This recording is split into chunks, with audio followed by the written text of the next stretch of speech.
Hi, I'm Matt Clarke, MD at Tour to Cure, and I'm joined today by Dr. Matt Dunn. Hi, Matt. Welcome. Thanks for joining us. G'day, Paul. Nice to be here. Thanks very much. Yeah, now you may remember Matt from the spring lunch last year. At that stage, Matt was working ultra hard and fighting to save his daughter Josie's life. She was 4 years old and she had a very rare and very aggressive cancer called DIPG, which is diffuse intrinsic pontine glioma.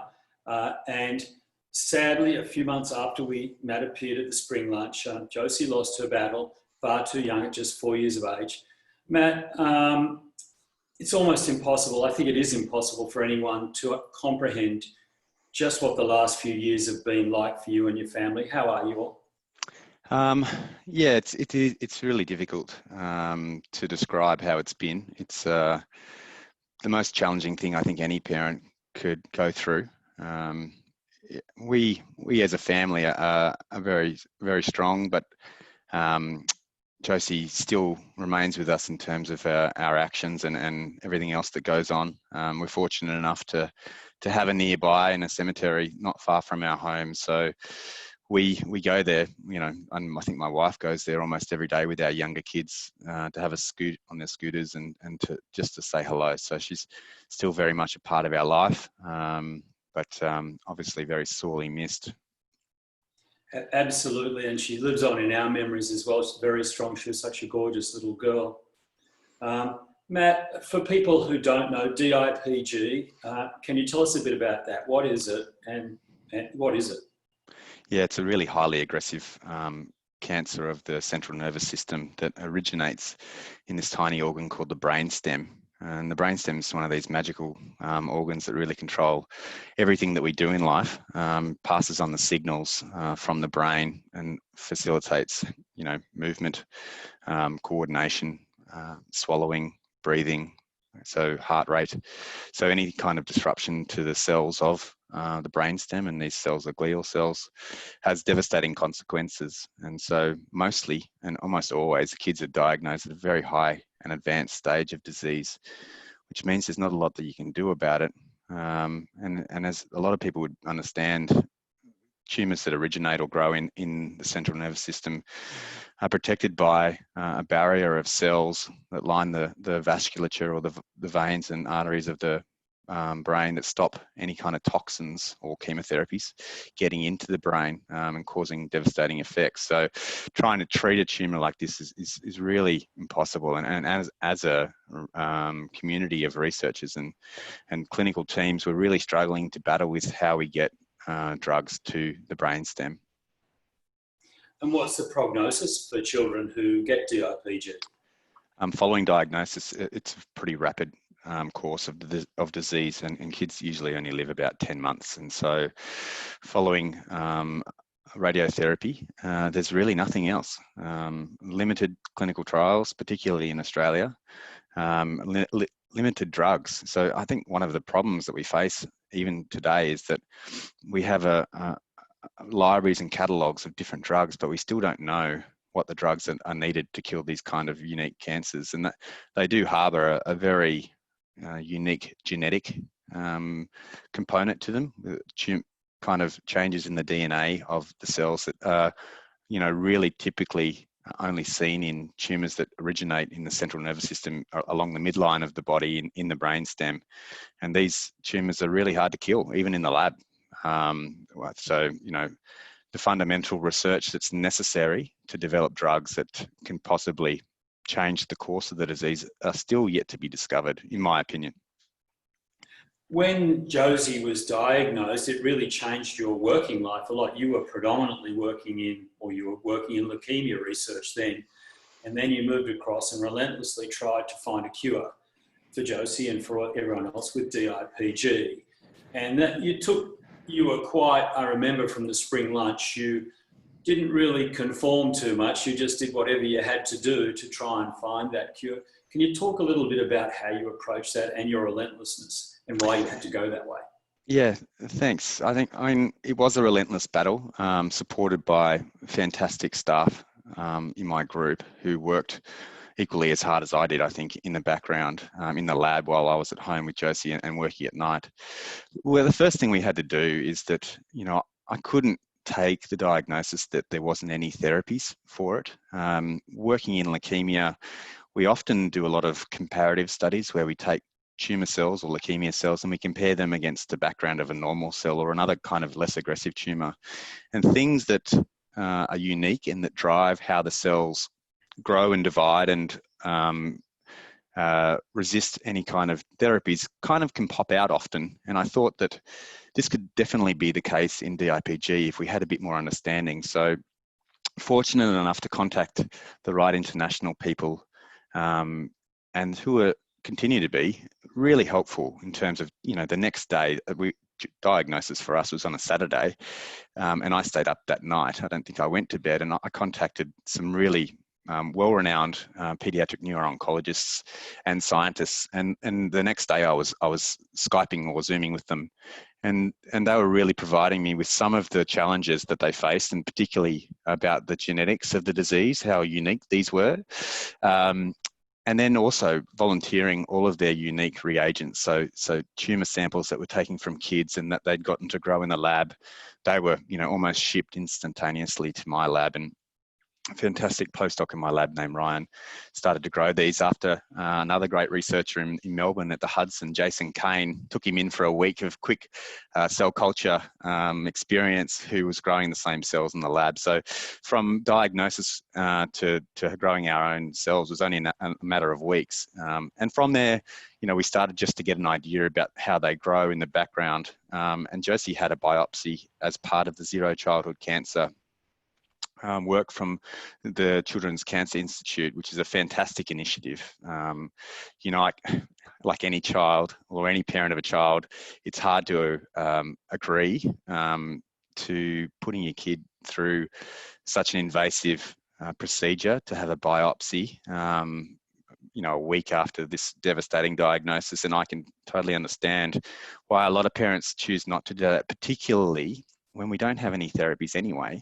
I can understand why you would choose not to, but that information that we got from the sequencing done both at the Garvan and then at the Children's Cancer Institute, and Mark Cowley and his team really underpinned where we went with our work initially.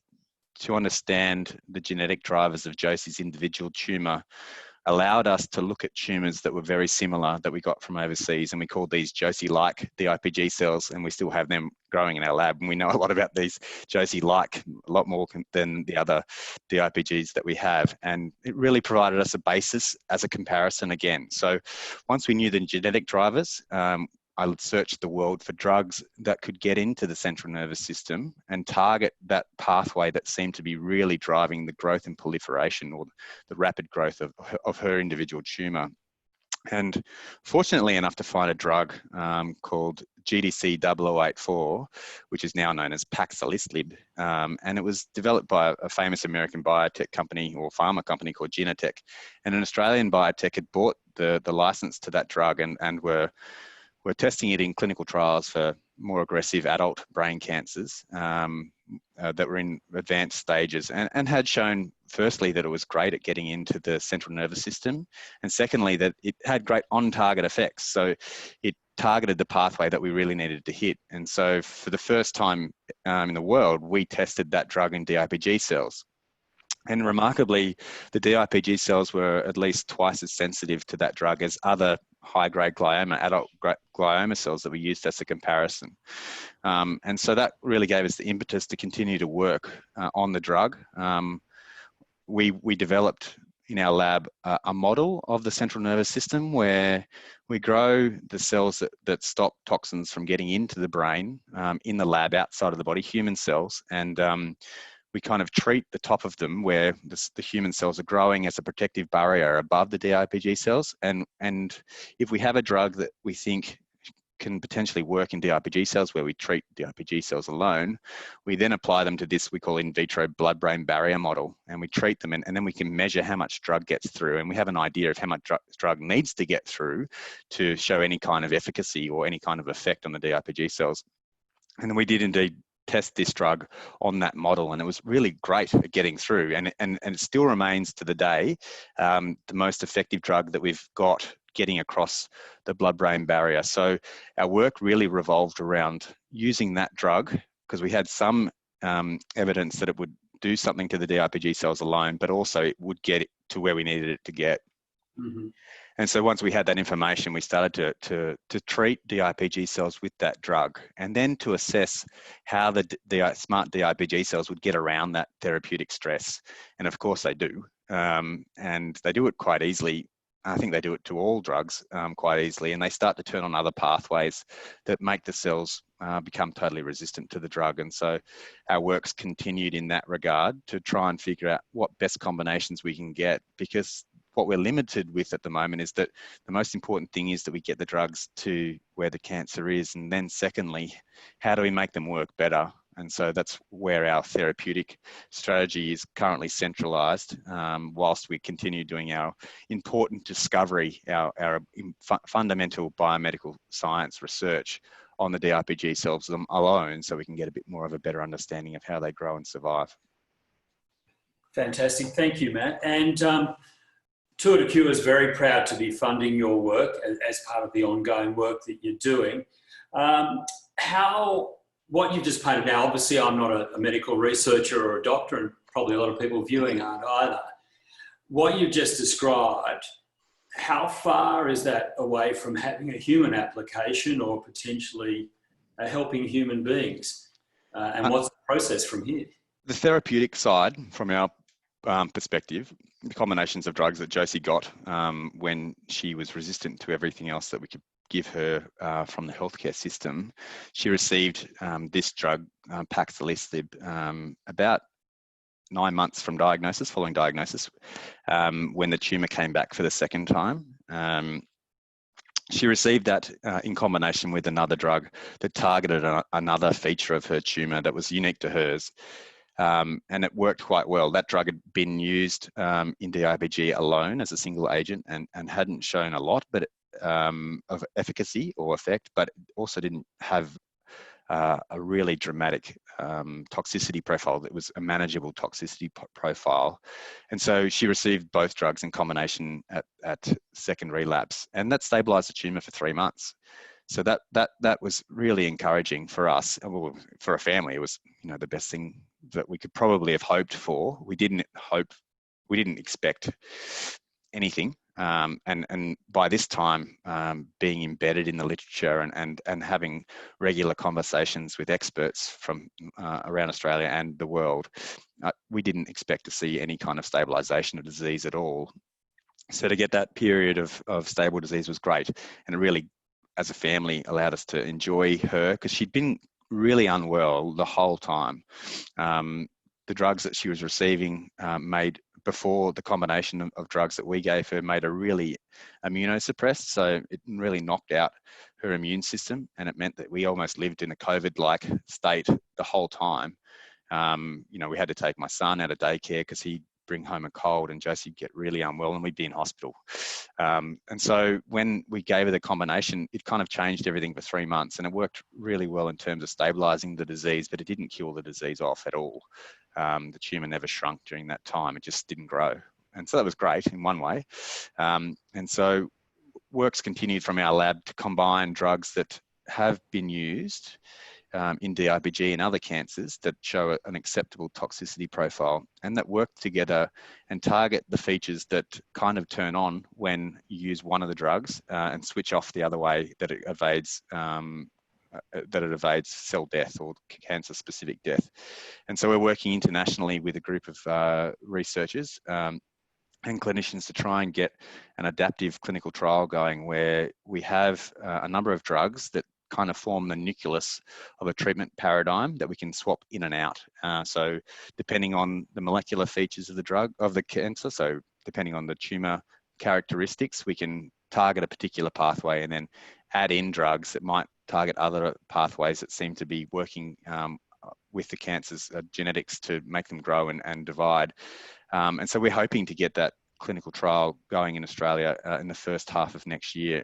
And COVID really knocked around our final stages of getting that trial going, but we're hoping that will change and we've got the final parts of that work currently under international investigation in Amsterdam and in Washington, DC, and that will form the final part of that work. And if we do see a good signal that there's potential, we know that each of the drugs that we're using in combination get into the central nervous system and have been used as single agents in DIPG already, with some encouraging efficacy results from the drugs alone. So we're hoping to get that trial to Australia in January.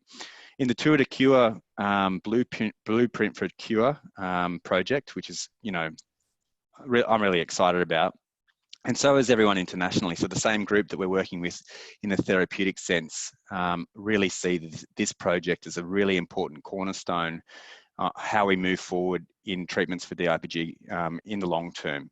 So this isn't a quick project by any means. At the moment, we have 55 DIPGs from individual patients, some at diagnosis, but most following death, autopsy samples of the kids. And we have a very wide genetic background in terms of what's driving these diseases. And we're subjecting them to even deeper genomic analysis as part of the project. But the important part that we're contributing to is to look at how the cells grow from a machinery point of view. So as most people would be aware, a cell is made up of DNA, and that DNA encodes all of our genes. Now, our genes are a sequence of DNA that give us our own characteristics, but they also are like a library book of instructions on how the cell's constructed and how the cell communicates and how it moves and how it does all the cool things that a human cell can do. And those genes encode for things called proteins. Now, in the genome, there's 20,000 genes, roughly, but in the proteome, which means all of the proteins in a cell at any one time, there can be over 1 million different proteoforms. And these proteoforms really control how a cell grows, moves, divides, but also is the target for most precision therapies that we use to treat cancer these days. So rather than drugs targeting the DNA, new drugs, the ones that are really specific for cancer and that are less toxic than traditional chemotherapies, they target the proteins that are in the cells. And so at the moment in DIPG, we have very limited understanding of what those proteins are. So the Blueprint for a Cure project is looking at the moment, 55 DIPGs and trying to figure out whether there are particular signatures of different patient samples that might be able to be grouped into different categories of DIPGs.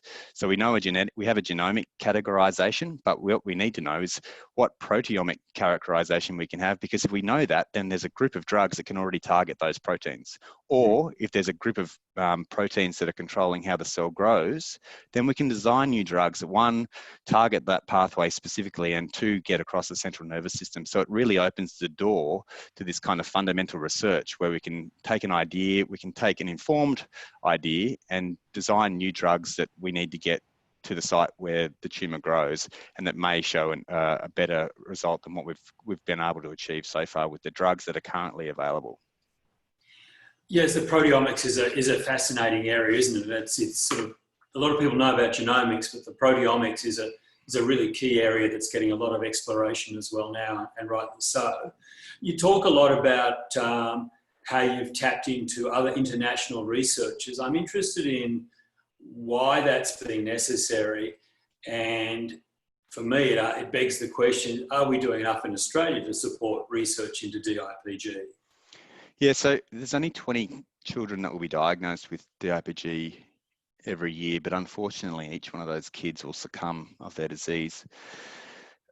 In terms of the numbers, it's not very many, but it's alone responsible for more deaths than any other disease. So there is a really big clinical need. And you can imagine that if those 20 to 25 kids were all diagnosed in the same suburb, there'd be a royal commission into why we don't have treatments for DIPG. But that's not the case. You know, kids from Canberra, kids from Mackay, kids from Dudley and Charlestown, and kids from the Gold Coast are diagnosed at different times, and they're very spread out around Australia. So there's no real central disease locality that really sparks enough interest, I suppose, to really change this at a national level. So, I mean, that's the case internationally as well. However, when you've got such large countries like America, now you're getting to 300 and 350 kids. And so there are bigger clinical teams around the world that are focused on the disease.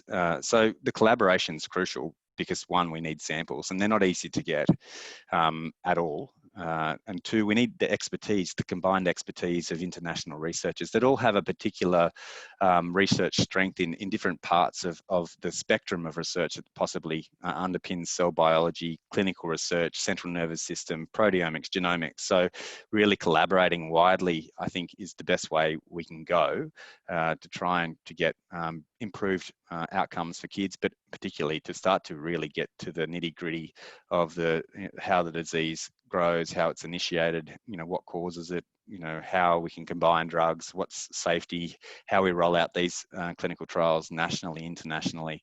So it really requires an international focus. But again, I think nationally we need to make more of a focus on it for sure. And I think that classic example is if you had all the kids in the same suburb, there'd be a huge outpouring of interest in providing the necessary support to change the outcomes. But I think opportunities like this is a great way to share the severity of the disease and the limitations that we currently face, and hopefully to change public opinion and also governmental opinion to get the right funding and the right researchers to focus on it. Yeah, absolutely, Matt. And you play a key role in advocacy for DIPG families and in supporting them. And what does that involve?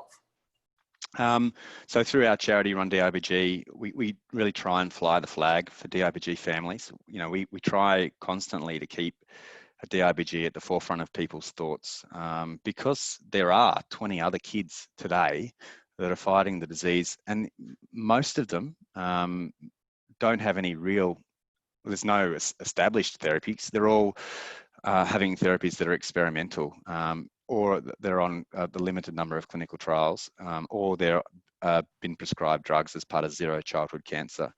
And so really to try and keep that advocacy going so we can get a bit more momentum, a bit more funding to get international trials to Australia, to start new trials that have the potential to change some of the outcomes that we currently face is really important for us. And at a personal level, I just provide almost an ear for the families around Australia and internationally that are faced with this devastation, and probably to help cut through the lingo and the complexities of the disease. I mean, it's a highly complex disease.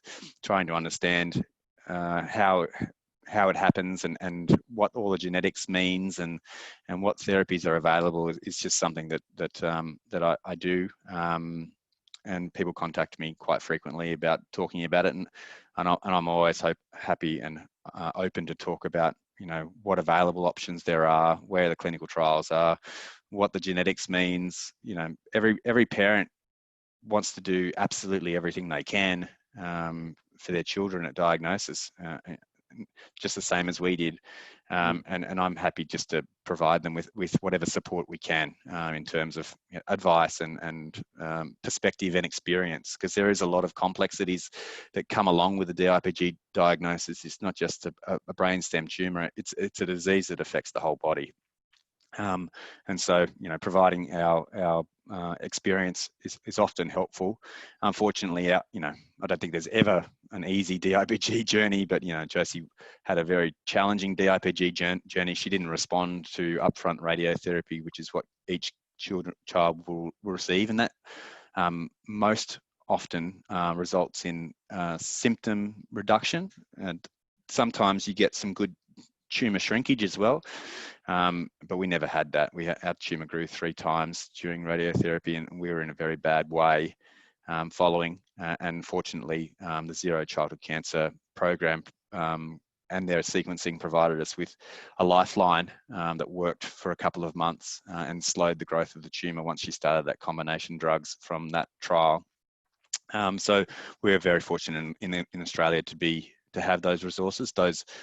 That program is hugely expensive. The genetics and the sequencing and the biopsy, it's covered by the government, which is crucial and it needs to continue. We just now need to start to get to the research that figures out what the drugs are, what the therapies are, what the strategies are that can try and reverse some of these, reverse the disease severity and the growth of the tumour, and to provide a little bit more hope than what we currently have. Matt, you're incredibly generous with your time in research and in support. So thank you. We all owe you a debt of gratitude for that. But DIPG, it's only half of what you do, because originally, before Josie's diagnosis, you were researching leukemia. Is that still happening? Yeah, so at least 50% of my work is in leukemia. We've had some great outcomes over the last couple of years, and 3 papers published in Leukemia, a fantastic leukemia journal, which we're very proud of, and more work to come this year. So yeah, I mean, the thing about it all is that we employ the same techniques in leukemia research as we do in DIPG. Again, it comes back to this sequencing of the proteins in a cell at any one time, and understanding what machinery regulates how the tumour grows and how it avoids treatment. The caveat with DIPG is that the genetics is totally different in terms of what changes happens to the DNA that make that cause the cell to become a tumour cell, and then what changes happen in response to therapeutic stress that we can induce by treating the DIPG cells with particular drugs. And then, of course, the central nervous system protection, the blood-brain barrier adds another complexity to the DIPG workflow. But essentially, what we do is we look at how the cell is different and what contributions from the bone marrow. I mean, leukemia is a disease of the bone marrow. What kind of external factors might help the leukemia cells to avoid the standard of care therapeutics, how they become resistant to novel and exciting targeted therapies that are less toxic. So the work is very similar. So in terms of that, the work continues, and my team have all become pseudo DIPG experts at the same time, because they all help each other, and we all have lab meetings and discuss both projects at the same time, which is really great, because we're essentially we're biologists of the cell. So the machinery that a cell uses to grow and divide and to become a cancer cell is the same kind of machinery, it just has different changes. And unfortunately, it's so complicated that, you know, the cell can just adapt to stresses, whatever we apply to them, to keep going. So yeah, I mean, our work is not only linked in with looking at proteomics, but we're also collaborating widely with some fantastic chemists from UNSW who help me design new drugs. And we're constantly synthesizing and changing drugs and testing them in the lab in terms of leukemia work, and now in DIPG, that we hope can, you know, do a bit more than the drugs we've currently got available. Thank you, Matt. Matt, you're a beacon of hope for families, patients and families of people dealing with DIPG. You're an absolute inspiration to us all, and at Tour de Cure, we're so proud to be able to support you. Thanks so much for your time today. Before we go, you shared earlier that you had some positive family news. Would you like to share that? Yeah, so in 6 weeks' time, we're going to welcome another child to the Dunn family, which is really great. We're really excited, very nervous again to be having another child, 4 children in 5.5 years. My poor wife. Yeah, no, my son is particularly excited. My son George, who's really excited. We're really hoping to get another ranger that we can call Chili. So he's walking around calling it Chili, or Bruce, which would also be equally as good. He likes Nemo, so Bruce the Shark, Bruce. So yeah, we're excited to be hopefully going through another seamless journey of childbirth and then bringing a new child into the world. So thanks very much for bringing it up. Congratulations, Matt. We're all really excited about that as well. So thanks so much for your time today. All the best with your incredible work. Keep it up. As I say, we're so proud to be supporting you. Thanks so much, and we'll catch up again with you soon. Thank you. Thanks, Paul, and thanks to the supporters of Tour de Cure. It's a fantastic organisation of dedicated people, and the support that you generate is crucial for moving cancer research forward. So, as a researcher and as a parent, I say thank you to the Tour de Cure family for the support. Thanks so much, Matt. Bye now.